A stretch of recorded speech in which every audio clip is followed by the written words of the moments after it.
आइए छात्रों, हम लोग यमुना छल के तीसरे भाग में व्याख्या देखते हैं। तो देखिए, सवैया है, मनुयुग पक्ष प्रत्यक्ष होत मिट जात जमुन जल, कै तारागन ठगन लुकत प्रगटत छवि अविकल, कै कालिंदी नीर तरंग जितौ उपजावत, तितनो ही धरि रूप मिलन हित तासो धावत, कै बहुत रजत चकई चलत, कै फुहार जल उच्छरत, कै निशिपति मल्ल अनेक विधि उठ बैठत कसरत करत। शब्दार्थ देखा जाए, मनु पहले ही उत्प्रेक्षा आ जाता है। मनु मानो, जुग, जुग क्या है? तो दो पक्ष, जुग का अर्थ होता है जुगल, दो पक्ष, पक्ष होता है कृष्ण पक्ष और शुक्ल पक्ष। और प्रत्यक्ष, प्रत्यक्ष का मतलब होता है दिखाई देना। होत मिट जात जमुन जल, कै तारागन ठगन, ठगन ठगने के लिए, और लुकत छिपता है, प्रगटत और प्रकट होता है। फिर कै कालिंदी नीर जितो, जितो का मतलब जीतना, उपजावत उत्पन्न करना।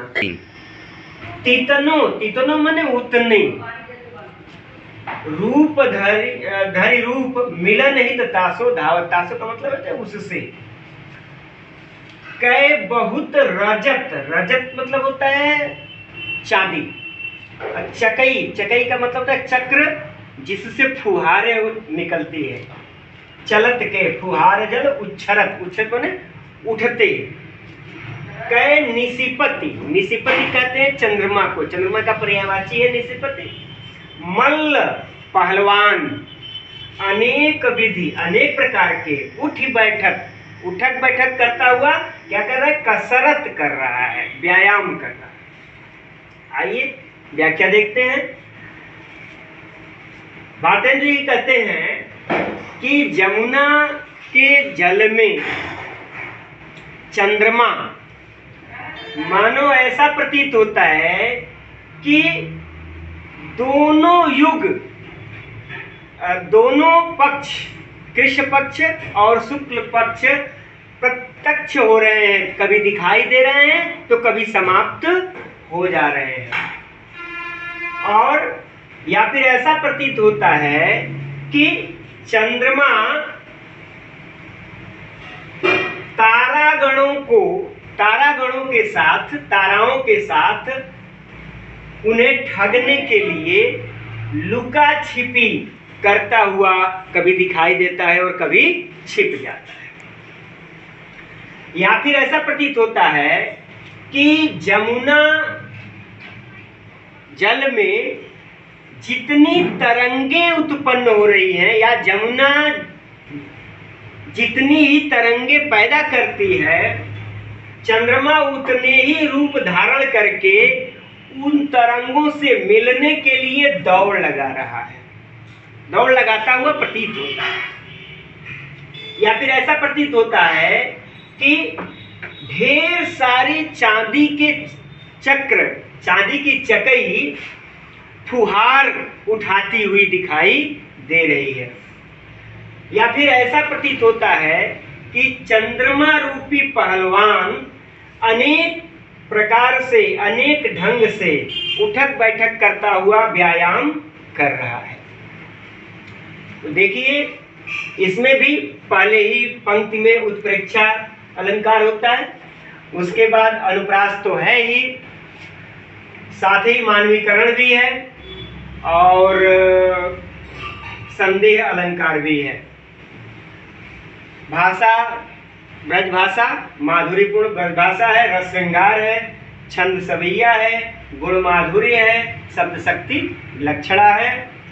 इसमें भारतेंदु जी ने चंद्रमा के सौंदर्य को यमुना के जल में अत्यंत ही सरस पूर्ण दिखाया है। आइए देखते हैं कूजत कहूँ कलहंस कहूँ मज्जत पारावत, कहूँ कारंडव उड़त कहूँ जल कुक्कुट धावत, चक्रवाक कहूँ बसत कहूँ बक ध्यान लगावत, सुख पिक जल कहूँ पियत कहूँ भ्रमरावली गावत, कहूँ तट पर नाचत मोर बहुरोर विविध पक्षी करत, जलपान नान कर सुख भरे तट शोभा सब जिय धरत। आइए देखते हैं शब्दार्थ को। कूजत, कूजत माने कुंजन करना, आवाज करना। कहूँ कलहंस, कलहंस होते हैं राजहंस। मज्जत, मज्जत मतलब स्नान करना। पारावत मतलब कबूतर। कहूँ कारंडव, कारंडव होते हैं बगुले। उड़त का जल कुक्कुट, जल कुक्कुट माने जल मुर्गे जो जल में निवास करते हैं। चक्रवाक, चकवा चकई पक्षी होते हैं। चक्रवाक बसत कहूँ, बसत कहूँ बक, बक बगुला ध्यान लगाओ। सुक पिक, सुक जैसा कि सभी लोग जाने सुक का अर्थ होता है तोता, पिक कोयल। जलकम पियत, कहीं जल पी रहे हैं, जमुना के जल पी रहे हैं, तो कहीं भ्रमरावली गावत, तो कहीं भंवरों का समूह गुंजार करता है, करते हैं। कहूँ तट पर नाचत मोर, कहीं किनारे पर मोर नाच रहे हैं, तो विविध प्रकार के पक्षी रोर करत शोर मचा रहे हैं। जल पान नान करी सुख भरे तट शोभा सब जिय धरत, और जमुना के जल का लोग पान कर रहे हैं, उसमें स्नान कर रहे हैं, और जलपान स्नान करते हुए सभी लोग जमुना की इस शोभा को देख करके अपने हृदय में प्रसन्नचित्त हो रहे हैं, आनंदित हो रहे हैं। आइए इसमें देखते हैं। इसमें भी अनुप्रास अलंकार है और भाषा वही ब्रज भाषा है, रस श्रृंगार है, गुण माधुर्य, शब्द शक्ति लक्षणा है। इसमें भी भारतेंदु जी ने ढेर सारे पशु पक्षियों के आनंद का वर्णन, जमुना छवि के देखने के बाद उनके आनंद का वर्णन उन्होंने किया है। इस प्रकार भारतेंदु जी द्वारा रचित जमुना छवि की व्याख्या समाप्त हुई। किसी को भी इस संबंध में कोई प्रश्न करना हो तो कमेंट बॉक्स में भेजें अपने प्रश्नों को। फिर आगे अगले पाठ जगन्नाथ दास रत्नाकर के गंगा अवतरण के लिए हम लोग आगे अगले भाग में, चौथे भाग में हम लोग मिलेंगे।